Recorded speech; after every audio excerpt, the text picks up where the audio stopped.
KUGAN CASSIUS back here with David Haye. David, obviously we had a reaction to Derek's sensational second round knockout of Arthur Spilka. But were you impressed with Dylan Whyte tonight? I was very, very, very impressed. I was very worried, to be brutally honest. I thought they made a mistake picking this guy. I really did. I thought the guy was all wrong for Dylan. I thought, the guy is a relentless pressure.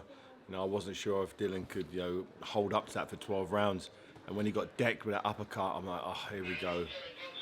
But once again, I also said Dylan seems to rise to the occasion, and he needed a world-class performance, and he kept the guy behind the jab. He was actually landing, although the guy was coming forward, he was moving backwards and landing the quality shots, the jabs, the right hooks. He nullified the guy's attacks, and he boxed a very, very smart fight. That was a business-like performance, and it was entertaining. He put his punches together real well. And I was very, very impressed. He really stamped home that, he deserves this WBC title shot, because tonight could have been a banana skin for many, many heavyweights in the industry. But, he proved he's #1 contender, and that's exactly what a #1 contender does against someone who's 2 or 3. Interesting position he does find himself in. Despite being mandatory, we don't know he'll have to wait for the Wilder Ortiz situation to happen, and then the potential fight between Fury and Wilder.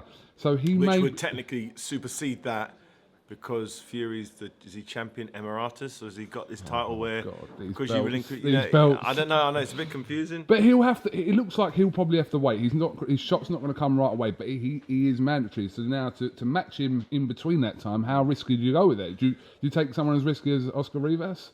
It's not ideal, is it? He did it. You got to give him credit. He fights all comers. He fights guys who nobody else wants to fight, and I think he deserves a bit of a rest now, because that was a hellacious pace he set for himself. And give Rivas a lot of credit as well. He took a hell of a lot of shots in those last few rounds, and he just kept coming. It was like a Terminator. He just kept walking through.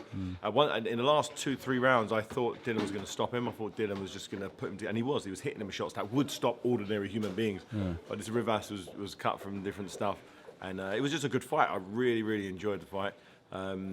Enjoyed the David Price and Allen fight as well.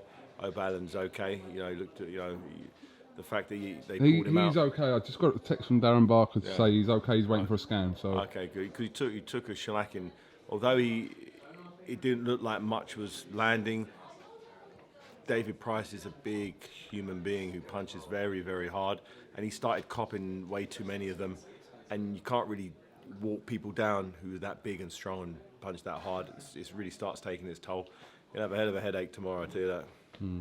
Okay. But once again, brave effort from Allen, and he pushed Price as far as he could. But Price, it's nice to see Price win on the big stage. And look happy as well. He looked happy. Yeah. Don't need calling everyone a wanker afterwards. That made me laugh. Yeah. He had a few choice words in my interview as well. I'm sure he did. But listen, he's had a lot of people doubting him. A lot of people all saying the way through his career. I don't blame him. To when be you honest, prove people wrong, it's nice to say, yeah, fuck you. Yeah. And he did. So it was nice. He did it with a good performance. Solid. Held it together. At one stage, I thought he was fading. I was like, oh, it's not happening again, is it? But he holds it together and puts on a solid performance. So it's a great card from start to finish tonight. And happy Derek had his explosive, emphatic victory. On to the next. On to Joseph Parker next. David Haye, thank you very much for your time all this week, as usual, and no doubt we'll catch up with you in the coming weeks. For sure. All the best, Top guys. man. Thank you, David.